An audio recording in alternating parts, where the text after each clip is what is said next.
लोकसभा चुनाव 2024 संपन्न होने के बाद उत्तराखंड की धामी सरकार ने शनिवार को पहली बार कैबिनेट बैठक आहूत की। मुख्यमंत्री पुष्कर सिंह धामी की अध्यक्षता में हुई इस मंत्रिमंडल की बैठक में कई अहम मुद्दों पर चर्चा हुई, जबकि 12 प्रस्ताव पर कैबिनेट ने मुहर लगाई। चलिए ग्राफिक्स के जरिए आपको बताते हैं कि धामी कैबिनेट ने किन बड़े फैसलों पर मुहर लगाई है। ऊर्जा और वैकल्पिक ऊर्जा विभाग के तहत 80 नए पदों को भरने की मंजूरी।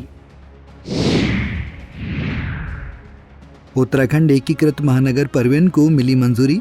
शहरों में परिवहन व्यवस्था को बेहतर करने का मकसद।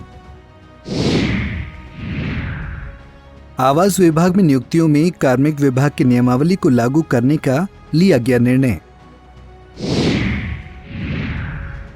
वित्त सेवा के तहत प्रमोशन होने के बाद भी होगी ट्रेनिंग। पहले प्रमोशन के बाद नहीं थी ट्रेनिंग की व्यवस्था। वित्त विभाग के तहत 4 बैंक ने दी कर्मचारियों को बीमा की सुविधा। पहले कर्मचारियों को नहीं मिलता था एक्सीडेंट पर बीमा। 38 लाख से 1 करोड़ तक बीमा देगा bank. SBI, Canara bank, bank of Baroda, union bank में जिन कर्मचारियों के खाते उनको मिलेगा बीमा का लाभ। महासू देवता मास्टर प्लान के अंतर्गत प्रभावितों के विस्थापन के लिए विस्थापन नीति को मिली मंजूरी। सहकारी समितियों में महिलाओं को 33% आरक्षण दिए जाने को मंत्रिमंडल की मंजूरी।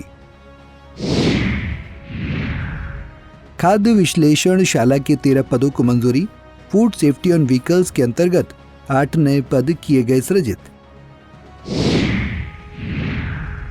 चिकित्सा विभाग के तहत FDI में 8 पद आउटसोर्सिंग के माध्यम से भरने की मंजूरी। चिकित्सा शिक्षा बोर्ड सेवा चयन बोर्ड की नियमावली में किया गया संशोधन। आज माननीय मंत्रिमंडल की जो बैठक थी, लगभग 12 विषय इसमें थे। तो इसमें सबसे पहला मत था ये ऊर्जा और वैकल्पिक ऊर्जा विभाग का। तो इसमें विद्युत सुरक्षा विभाग का जो ढांचा है, अभी हमारे पास काफ़ी कम पद हैं। तो इसमें लगभग 80 नए पद क्रिएट करने का प्रस्ताव था विभाग का, जिसे माननीय मंत्रिमंडल द्वारा अनुमोदित किया गया। ये विद्युत सुरक्षा विभाग का ढांचा है। ये अलग अलग लेवल के पद हैं, लगभग 80 पद एक्स्ट्रा करने के लिए। ये जिलों में भी हैं, राज्य स्तर में भी हैं।